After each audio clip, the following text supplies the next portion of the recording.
fanatics.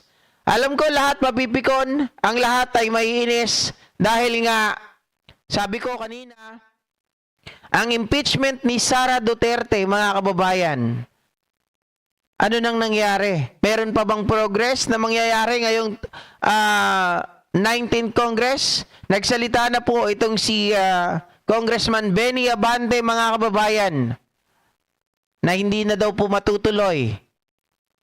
Ayon sa kanya, ano to nangyari sa'yo, Benny Abante? Umurong ka na ba?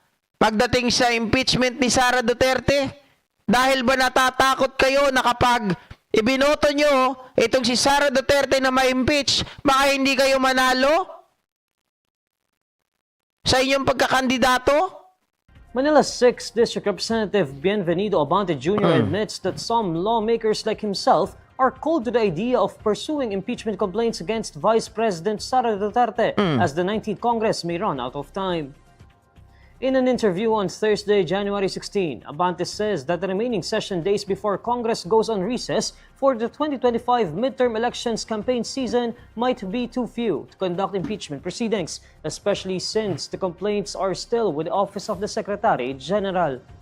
Paglabas niyan, pupunta yan kay Speaker, pag-aaralan yan, then it will go to the Committee on Rules. Pag-aaralan uli yan, it will go to the Committee on Justice. May debate pa yan. In reality, wala na eh. 10 session days is actually too short for that. And hindi lang yan, kundi campaign fever na, election na, and then... Hindi, ito ha mga kababayan ha, sabi niya gano'n, election na, hindi na daw maharap. Alam niyo, pag ginusto, maraming paraan. Pag ginayawan, maraming dahilan. At sabi ko nga, iba na yung magiging datingan kapag dating ng after ng midterm election, iba na yung mga nakaupo. Hindi na kayo nakakasigurado kung kayo ay nandyan pa rin. 'Di ba? Meron bang naging impact sa inyo ang ginawang rally ng INC? Kaya nagbago ang inyong mga side? Kaya ba nagkaganyan-ganyan kayo dahil na-pressure kayo sa sobrang dami ng tao? Hindi naman lahat yun, INC. Hindi naman lahat yun, mga kababayan, ay talagang member ng INC, ng mga nagpunta doon. Yun ay mga pro-Duterte, pro-Sara, na ayaw ma-impeach itong si Sara Duterte. Natakot kayo doon? Ita-transmit sa Senado yan, no? And actually, we are not sure about the Senate. Kung yan, talagang papatulan pa nila. Abante says no one has approached him to solicit support for either the existing complaints or a possible fourth petition. According to Secretary General Reginald Velasco, a group of lawmakers plans to file a fourth petition using a so-called fast-track process where 1/3 of all House members would endorse the complaints, allowing it to be immediately forwarded to the Senate. However, Abante says some of his colleagues have reservations about the complaints for the same reasons he cited. Sa akin, I think that some of them are actually quite cold. No? This impeachment proceeding. In fact, yung ibang nakakausap ko, they were asking me kung kinausap na ako. Sabi ko, hindi pa. Actually, mga kababayan, eto mga pahayag na ganito, tama po kayo, hindi na Abante itong si Benny, no? Naging patras na. Parang tingin ko sila ay na-impluwensyahan, na-apektuhan ng ginawang rally dahil na-pressure sila. 'Di ba? Na-pressure sila sa paglabas. Sabi ko nga, mas marami pa rin ang tao na gusto na ma-impeach si Sara Duterte. Okay, ngayon dahil sinasabi nyo wala nang time. Mayroon ding statement si Pangulong Bongbong Marcos na etong impeachment ay hindi magbabago yung kanyang stand kasi mawawala na lahat yung mga congressman, mawawala na din yung mga senador natin kasi magkakaroon na ng eleksyon. Hindi na magbibigyan ng tamang oras. Ngayon mga kababayan, sabihin na natin, di ba? Sabihin na natin na after election, ay magbigay lang tayo ng halimbawa. Natapos na ang midterm election. Ano na ang mangyayari? Nakakasigurado pa ba kayo doon sa mga taong uupo? Kasi ngayon, ang pressure, may counter pressure sa ginawa ng iglesia. 'Di ba? Sabi nga ni Ronald Llamas, gamitin nyo yung pressure doon sa mga kampe kay Digong. Dahil sa kagustuhan nilang manalo at kagustuhan nilang makapwesto, gamitin nyo yun. 'Di ba? Para ma-impeach si Sara. Pero, mga kababayan, ewan ko ha, hindi naman ako ganun katalino, pero iba yung naiisip ko dito. Yung pinag-usapan natin kanina na mayroong mga puting ahas sa paligid ni PBBM, mga kababayan, baka mamaya, yung mga nakapaligid sa kanya ay mga tao pa rin na Digong, yung mga nakapaligid sa kanya na nagbibigay sa kanya ng payo, i-atras yung impeachment kay Sara na wag ituloy, wag gawin, kasi delikado. Baka walang sumang-ayon, walang bumoto para i-impeach si Sara. 'Di ba? Baka mamaya naluloko ko lang kayo nun. Baka mamaya napagtitripan lang kayo nun. Na kunwari, pinapayuhan pala kayo sa hindi maganda. Kasi kung talagang kayo ay eager to impeach Sara Duterte, I do believe, magagawa ng paraan yan. 'Di ba? Madali namang kumausap. Sa dami nyo dyan. Kala ko ba kaya nyong kumuha ng 200 plus na boto? 106 lang naman ang kailangan sa House para ma-fast track. Nobody came to me and asked for any kind of an endorsement. Sa Quadcom namin, Sharon po. wala pang lumapit sa akin. So, yung ibang nakakausap ko, they're kind of, mayroong reservation tungkol sa impeachment, actually. Okay. Sabi ni Joselito Nacionales, tingnan natin to. Sir Joselito Nacionales, panalo sa Kongreso ang impeachment ni Sara. Okay. Pero talo daw sa Senado. Mga kababayan, tingnan natin kung sino yung mga mawawala sa Senado. Halimbawa, tama, may point ka rin dyan na iniisip ko nga rin. Kung papasok si Erwin Tulfo, papasok si Abalos, papasok itong si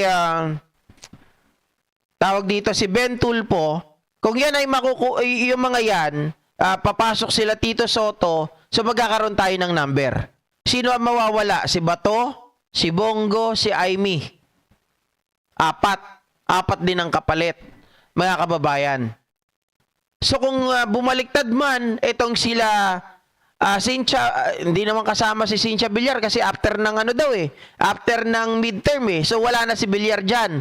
Maaring yung anak niya na, si Camille. So alisin natin si Camille, sabihin natin sila ay kakampi kay Duterte, Cayetano 2, 3 na sila.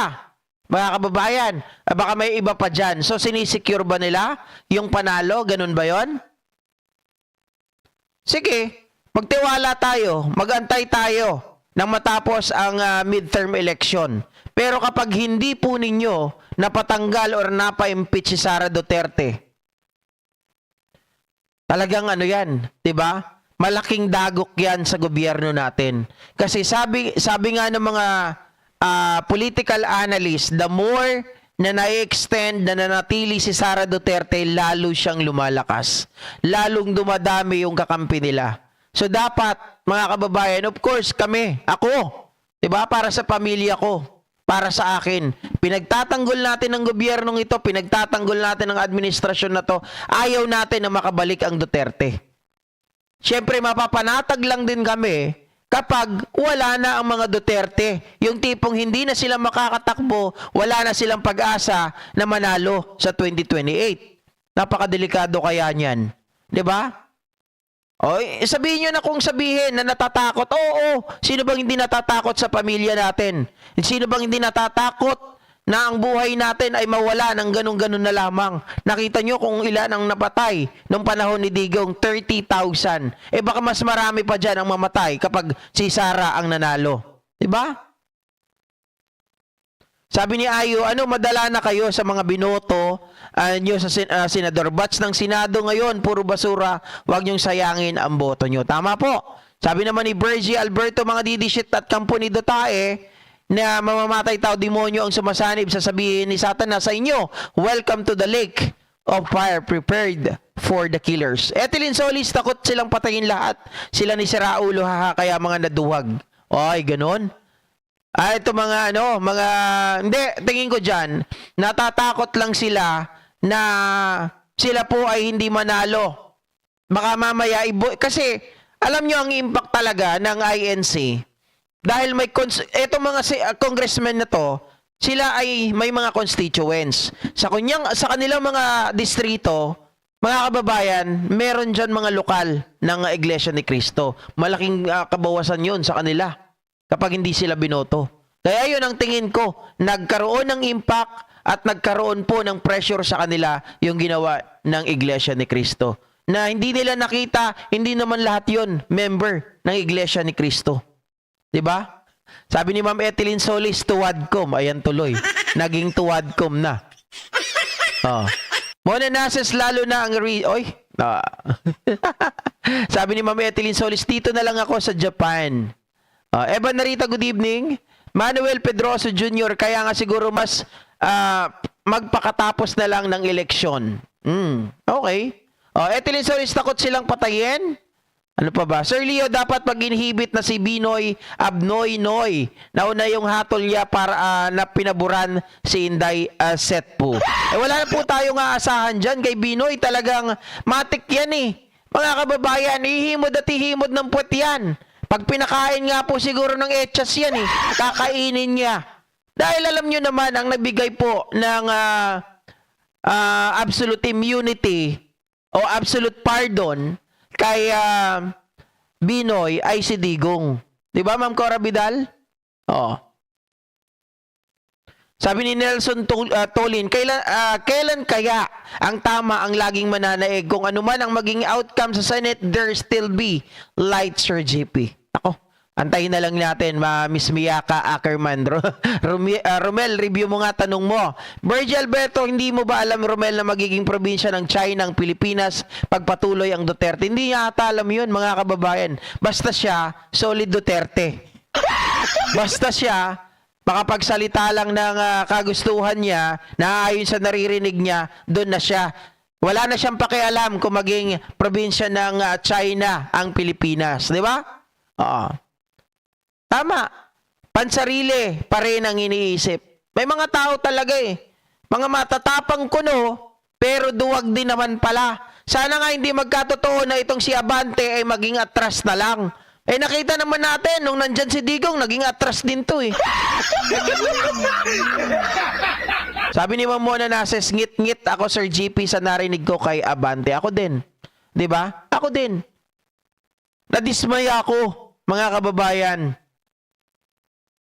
Nanlumo po ako. Sabi ni Melchor Ilagan, tama ka, idol, pag sisurot ang nanalo, mas marami ang casualty kasi babalik kami sa kanayunan. Bakit po, Sir Melchor Ilagan?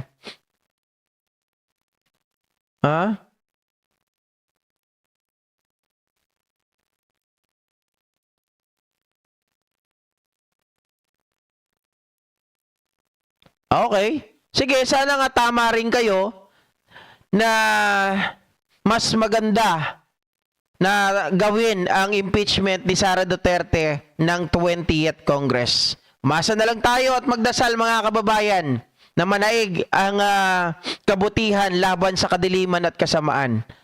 Okay, so hanggang dito na lamang po at magandang gabi po sa ating lahat, mga kababayan.